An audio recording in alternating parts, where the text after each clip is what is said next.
The name VivaCitadel actually came from you, which not many people might know. But yeah, just curious if you could give me a little bit of a rundown of the context. What's the story behind that? How did it pop up? So, VivaCitadel is obviously a progression of Vivacity, right? Vivacity Technologies. So, created Vivacity Technologies, the name within Vivacity is VivaCity, right? And you won't believe the number of calls on I've been where people go, is this VivaCity or Vivacity, or it's Vivacity for now. But VivaCity is in the name. And so, and we call ourselves the Viva team, right? And there's meaning behind that.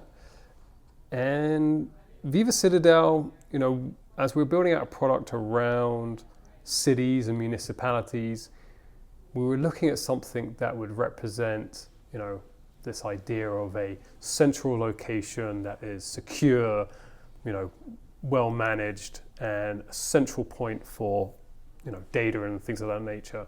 And the first thing that came to my mind was this idea of a citadel, which is obviously from the olden times of this sort of fortified area in the beginning, in the middle of a community. So I don't know if I was in the shower. I may have been, but VivaCitadel was what came, and I immediately registered the name and whatever, and went from there. So and it was available. So so that was always most importantly, exactly. Yeah. So, yeah. I remember that day you walked in. We were having a discussion of what we might want to name these things, and you walked in as guys, I've picked it.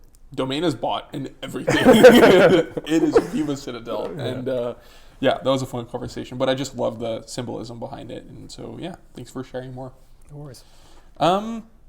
We talked before about, working with munis and looking for kind of a soul in the projects that we do, right? A meaningful reason beyond just delivering work of value, perhaps trying to cause an impact or do something positive for the community. In your view, what's the soul of VivaCitadel? I think it aligns heavily to the purpose of Vivacity, which is, you and I spent some time thinking about this in terms of an ethical and equitable way that we're going to use technology to build a better future, right? For cities, organizations and citizens. And VivaCitadel really resonates strongly with that idea, where we're using technology to actually try and build something that would be a betterment for communities and the citizens and the municipality itself, right? So it encompasses everything about our purpose, which is our guiding star for the organization. And as you've mentioned before, there's a lot of meaning behind that, not only in the product that we're building, but also get out of bed in the morning and go, hey, we're building something that's pretty cool, pretty new, pretty innovative. There seems to be enough people at this point going, this is a real pain. Can someone solve this? And so it's clicking enough of those boxes that it's driving us in the right direction, and we're getting a bit of momentum behind it now. So very exciting, aligned to our purpose, aligned to core values, and really hoping that it will make a meaningful difference in the journey. Mm-hmm. Yeah, that's incredible. And you mentioned, as you were talking, having enough people going, yes, this is a real problem that we can go down this path. That wasn't always the case. It took us a while to get here. Yeah. And even then, I presume there's a ton of work to do from here on out to continue to validate and obtain that feedback from potential users.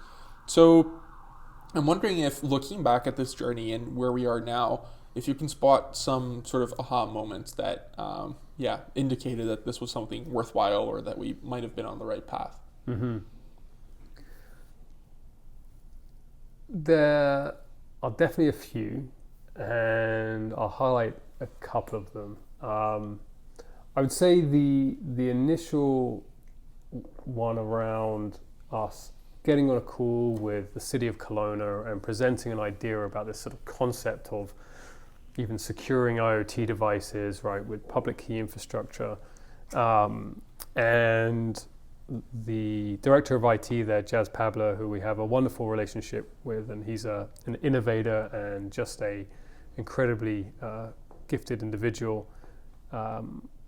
He was like, "That's it. That's what we want." And then he was at the end of the call. He confessed to taking a screenshot, and it's like, "Jazz, we'll send you the slide. Don't worry." And that was like, okay.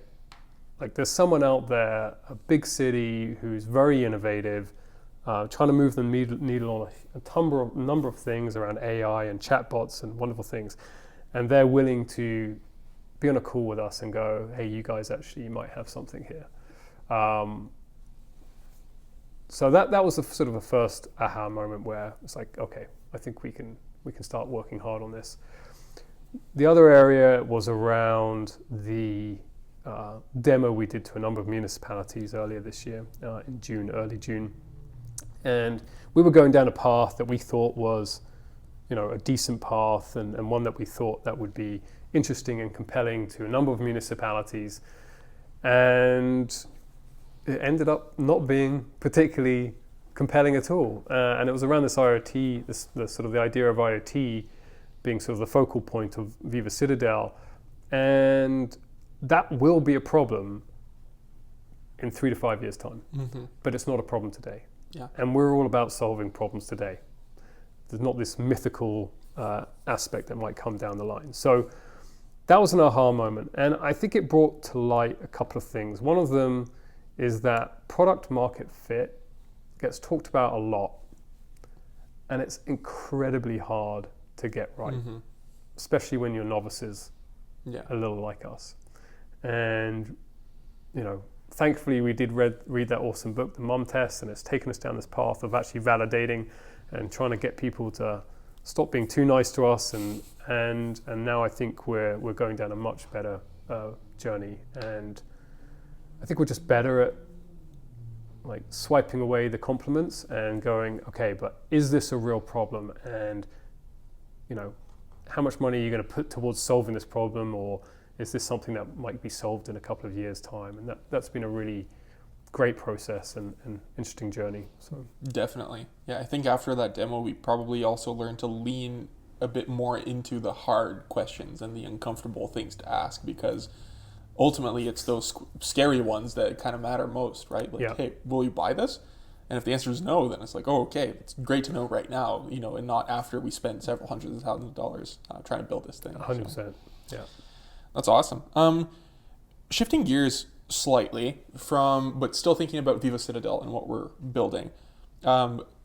We would never be in the position we're in today and facing the incredible challenges that we're facing today on this front were not for the awesome team that we were able to put together over time. And obviously being a young organization and the entire team being young and all of that stuff. I'm just curious from your perspective, how do you think we were able to build such a great team from the start?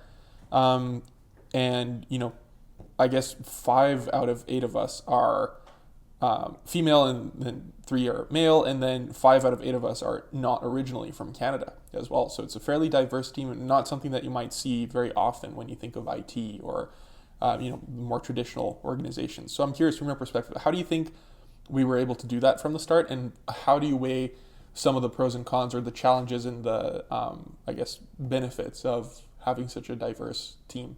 Mm-hmm. So great question.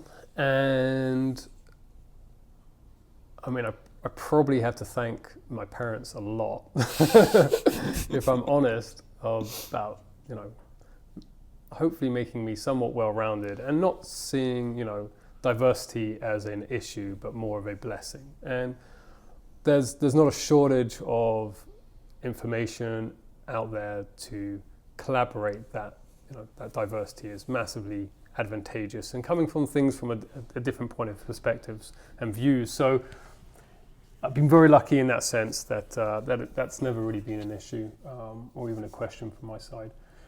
But the team, the diversity is awesome. As you know, I pushed very hard for Jamie to sit in the seat rather than me. Yes. And Jamie, who's an awesome person, refused to. or respectively declined Yes. rapidly. But yeah, you can't put enough emphasis on the value that an awesome team brings to an organization, and not to get too mushy about this, but Stefano, you weren't the first employee, but you were pretty close. Yeah. And yeah, you've just been unbelievably phenomenal, and you've built out an awesome team yourself. And yeah, we just wouldn't be where we are today without you and the team that we have today. So again, it's just, I think as you mentioned earlier, there's a lot of luck involved in all these things, right? Right place, right time. You could have moved back to Brazil or somewhere else. And yeah, we're just very fortunate that we've managed to get people like you on board and managed to sort of put a vision and a direction in front of you that we can all be excited about, right? Indeed. Wow. Thank you.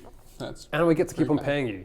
Yeah. So that's I love that part. That also helps to keep you around as well. I guess. Indeed.